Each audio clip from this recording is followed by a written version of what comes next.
Hello दोस्तों, तो स्वागत है आपका हेल्थ के मेडिकल चैनल पे। दोस्तों, आज हम बात करेंगे गंजेपन के बारे में। दोस्तों, गंजेपन के कई अलग अलग कारण हो सकते हैं।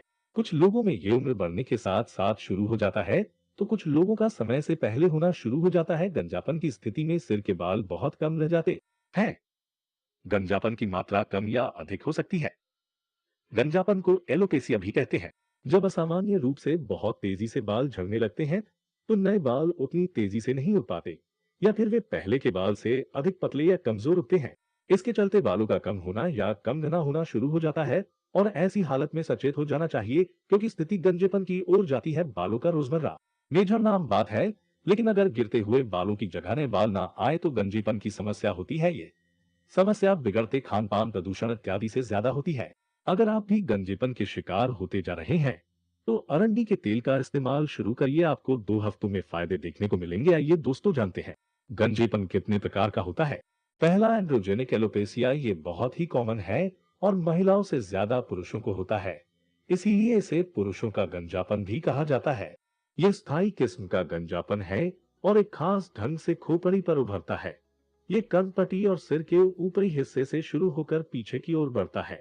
ये जवानी के बाद किसी भी उम्र में शुरू हो सकता है और व्यक्ति को आंशिक रूप से या पूरी तरह गंजा कर सकता है। इस किस्म के गंजेपन के लिए मुख्यतः टेस्टोस्टेरोन नामक हार्मोन संबंधी बदलाव और आनुवंशिकता जिम्मेदार होती है। दूसरा, एलोपेसिया एरिटा। इसमें सिर के अलग अलग हिस्सों में जहां तहां के बाल गिर जाते हैं, जिससे सिर पर गंजेपन का पैच लगा सा दिखता है। इसकी वजह अब तक अनजानी है, पर माना जाता है कि ये शरीर की रोग प्रतिरोधी शक्ति कम होने के कारण होता है।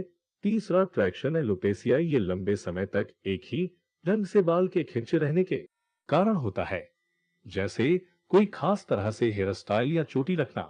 लेकिन हेयर स्टाइल बदल देने यानी बाल के खिंचाव को खत्म कर देने के बाद इसमें बालों का झड़ना रुक जाता है।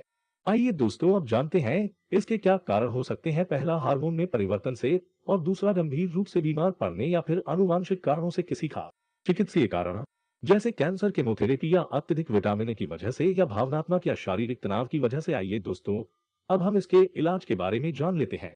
दोस्तों, पहला, हेयर ट्रांसप्लांटेशन। इसके लिए सिर के उन हिस्सों जहां बाल अब भी सामान्य रूप से उग रहे होते हैं से केश ग्रंथियां लेकर उन्हें गंजेपन से प्रभावित हिस्सों में ट्रांसप्लांट किया जाता है। इसमें त्वचा संबंधी संक्रमण का खतरा बहुत कम होता है और उन हिस्सों में कोई नुकसान होने की संभावना कम होती है जहां से केश ग्रंथियां ली जाती है। दूसरा, दवाओं के इस्तेमाल से। माइनोक्सिडिल नामक दवा का इस्तेमाल कम बाल वाले हिस्सों पर रोज करने से बाल गिरना रुक जाता है तथा नए बाल उगने लगते हैं।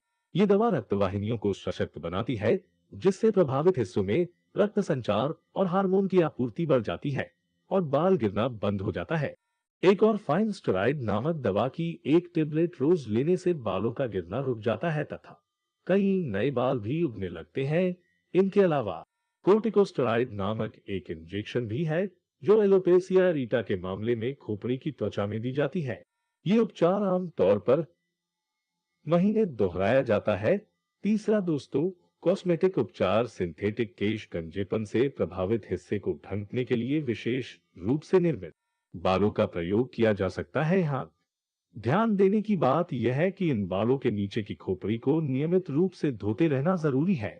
एक और तरीका है कृत्रिम बालों की बुनाई कराना, जिसके तहत मौजूदा बालों के साथ कृत्रिम केशों की बुनाई की जाती है। ये दोस्तों, अब हम बचाव की बात कर लेते हैं। गीले बालों पर कंघी न करें। नारियल या बादाम तेल से सिर की त्वचा और बालों की मालिश करें। प्रोटीन से भरपूर भोजन का सेवन करें।